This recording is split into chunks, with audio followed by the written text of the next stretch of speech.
Welcome to Scouter Jeff Asks a Question. Thank you for joining us today. If you're new to the channel, I appreciate you being here.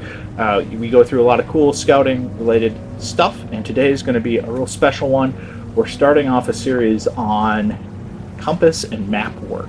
So really, we're going to start with Scouter Jeff Asks a Question. What is a compass?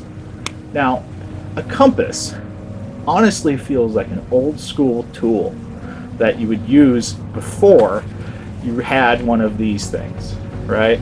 Because I can just go on here, I can use a couple different map functions and get to where I need to go, right? Yes and no. That map is great for if you're in a city, if you're on the road. But if you're in the back country, that phone needs to be charged. That phone might not have service.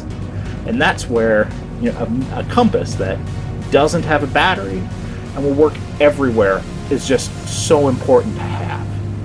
So we're going to go through the parts of a compass today and just some different types of compasses that are out there, so you kind of understand what maybe some of the different uses are of those compasses. So first, let's talk about that. I've got three different types of compasses here. The first is really for kind of direction of travel. So I've got a couple examples here. These compasses, if you know, for example, I'm in the woods and the road is north of me, this will get you there, right? This tells you north, south, east, west, and some divisions thereof. However, if you're doing some serious orienteering and you're choosing between a path that is at 221 degrees versus 250 degrees, you're going to want to make sure you've got the right bearing. And that's where a more sophisticated compass comes into play. These are great compasses. These are basic compasses. You can get them at your local scout shop, any outdoor store. They're great for use in the outdoors. And these are the ones I'm really going to focus my time on in this video series, because these are the ones that basically everybody's going to use when they're working on their second class, first class rank, as well as their orienteering merit badge. So these are the basic ones to use, all right? They do everything you need them to do. And then if you're really serious about it and you really want a fantastic compass, there is still a step up.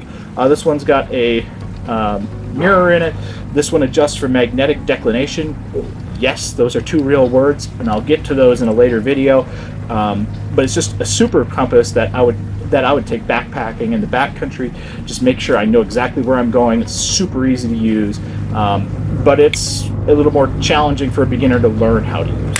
So I'm going to stick with the basic compass today, this guy. And we're going to talk about some of the different parts of this compass next. So when you look at the compass, it can be a little daunting. There's a lot of parts to it.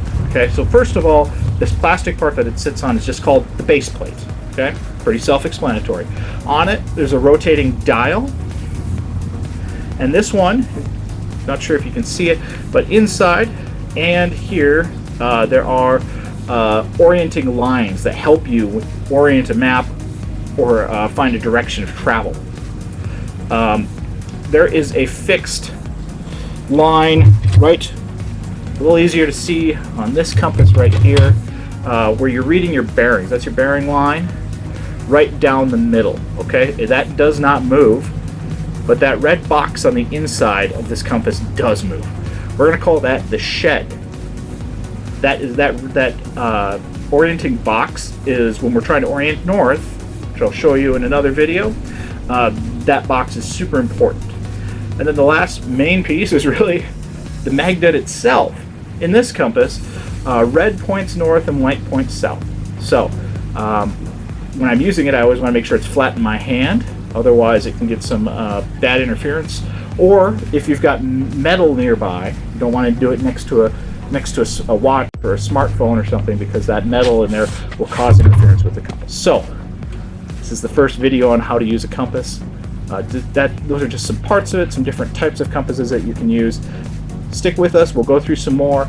Try to make this a really understandable and fun topic, because orienteering, it can be fun. There are not just for use when you're backpacking or in the backcountry, but there are serious orienteering races out there. There's orienteering courses across the country. It's just a fun outdoor hobby and activity, and one that's great skill just for safety purposes. So those are the parts of the compass and the main different types of compasses. Like, subscribe to this channel. Really appreciate you watching today, and until next time, happy scouting.